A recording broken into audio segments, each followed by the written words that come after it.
पर एसआईआर को लेकर बहुत बड़ी खबर इस वक्त आ रही है। चुनाव आयोग ने अधिकारियों को अब तैयार रहने को कहा। क्या होगा इस एसआईआर से? बड़ी खबर आ रही है। अरे वो वजीरपुर वाली अवैध बस्ती याद है? हाँ कैसे घुस बैठी है, उसमें जमीन कब्जा करके रहने लगे हैं।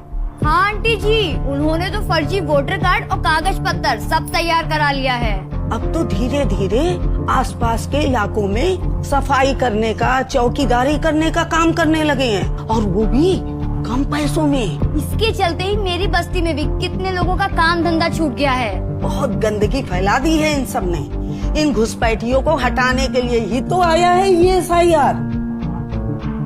समझ गई। जैसे घर के जाले हटाने के लिए ये जरूरी है, वैसे ही सोसाइटी को साफ रखने के लिए ये एसआईआर जरूरी है। बचाने को असली वोटर का अधिकार, जरूरी है एसआईआर।